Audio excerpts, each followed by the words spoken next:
it's Shadow the Rat, and in this video I thought I would go over marking in rats. So what exactly is marking? And marking is just a rat behavior in which the rat releases tiny drops of urine as they walk around, and they do this for many different reasons, which I'm going to go over in this video. So first off, I want to start by saying that contrary to seemingly popular belief, rats do indeed have a bladder, and they can control where and when they pee and mark. And the only reason I'm saying this is because I've actually spoken to many people who seem to think for some reason that rats don't have a bladder. Rats are like any other mammal. They do indeed have a bladder, as you can see right here in this anatomy picture of a rat. So rats can mark for many different reasons, and the most common view of marking is usually territorial action. This just means that when the rat is marking their area, they're claiming it as their own. Now, studies have actually found that rat pee doesn't always deter strange rats from entering an area. In some cases, it even seems to attract them. To me, this seems to say that rat marking just has many different meanings, and it doesn't just mean something like, go away, this is my territory. Now, another common meaning for marking is that the rat is trying to broadcast themselves to potential mates.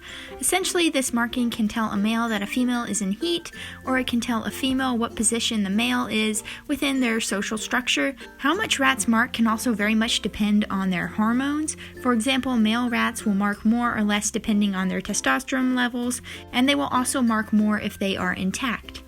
This is why neutered males will actually mark way less than an average intact male. It's a similar thing with females, as in they will mark most before they go into heat, but in general you'll also find that females do mark less than males, and that more confident rats and more socially dominant rats are more likely to mark more often. Marking is also seen as a way of distinguishing more dominant rats from their submissive cage mates. So studies have actually found that dominant rats will mark their fellow cage mates 3 times more than the other way around. And I've actually seen this within my own girls as well. For example, within my past pair of rats of Shadow and Sonic, Shadow was a very confident, outgoing, and very dominant seeming rat, whereas Sonic was very shy and submissive.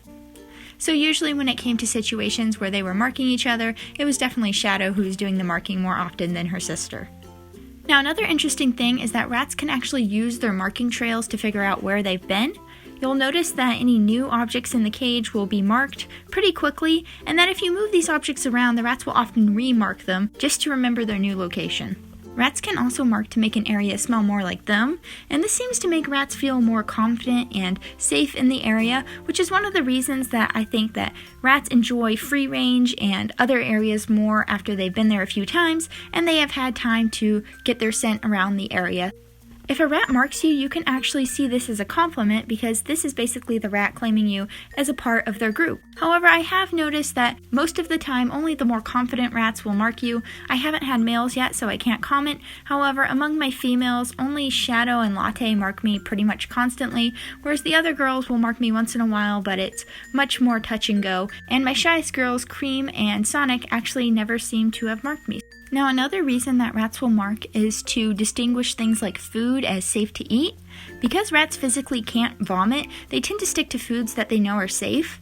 Now, there's a few ways that rats can know that a new food is safe. One way is to smell it on another rat's breath, but another way is to find markings on top of the food. And before I end this off, I just wanted to put one more fact in here, which I found was pretty interesting. So there have been some studies showing that juvenile rat markings have been shown to inhibit attacks from older rats. And the interesting thing about this is that not only do the juvenile markings tend to inhibit attacks from older rats on the juveniles themselves, but they've also been shown that when juvenile rat urine is placed onto an older rat, that the other rats are less likely to attack them as well.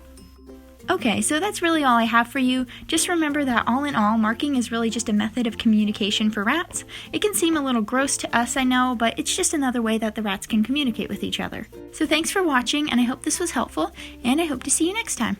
Bye!